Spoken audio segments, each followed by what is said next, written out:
வணக்கம். நான் உங்கள் வைத்தியர் பாணி பேசுகிறேன். சிலருக்கு இந்த குதிக்கால் வலி வரும் கீழே.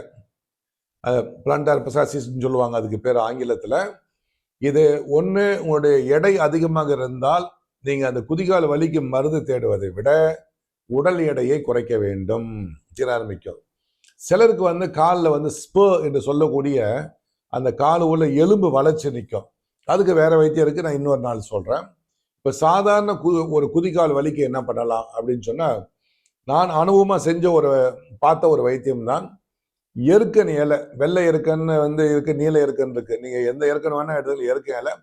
பழுத்த இலை இருக்கும், மேலெல்லாம் பச்சையாக இருக்கும், கீழே பழுத்த இலைங்க நிற்கும், மஞ்சையாக நிற்கும். அதப்போ ஒரு 7 இலை கொடுத்துவாங்க. பழுத்த இலையே இல்லை, பச்சையை கொஞ்சம் முத்தந்தான் எடுத்துடுவாங்க. ஒரு செங்கல் எடுத்து நல்ல, அதாவது சிகப்பு செங்கல், நான் சொல்றது மணல் செங்கல் இல்லை, செங்கல். அதை எடுத்து அடுப்பில் வைங்க, நெருப்பை வச்சிருக்க. 20 நிமிஷம் நல்லா சூடு ஏறட்டும். ஒரு துணி ஏதாவது போட்டு அப்படியே திருப்பி வைங்க. எந்த பக்கம் சூடு இருக்குதோ அந்த பக்கம் கீழே வச்சுட்டு, பக்கம் நல்லா பிடிச்சிக்கிற மாதிரி வச்சுட்டு 7 இலையை வச்சு காலை பக்குவமாக அந்த குதிக்காலில் வச்சு நல்லா அழுத்த ஆரம்பிக்கணும்.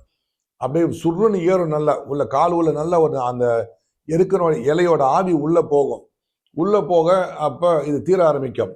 2 காலையும் செய்யலாம், கவனமாக செய்ய வேண்டும். கொஞ்சம் அப்படி போச்சுன்னா நீங்கள் அந்த இடத்துல குதிக்கால் நோய்க்கு வைத்தியம் பார்க்க போய் கடைசியில் ஆஸ்பத்திரிக்கு போக வேண்டியதும். சூடு ஏறிடும், கவனம் தேவை. சூடுனா கொப்பளிச்சிடும். அதனால் இதை கவனமாக செய்யுங்க. தொடர்ந்து ஒரு 7 நாள் செய்யுங்க. குதிக்கால் வாதம் என்று சொல்லக்கூடிய இந்த கால் வலி உடனே நீங்கும். நான் அனுபவப்பட்ட ஒரு வைத்திய குறிப்பு இது. நன்றி, வணக்கம்.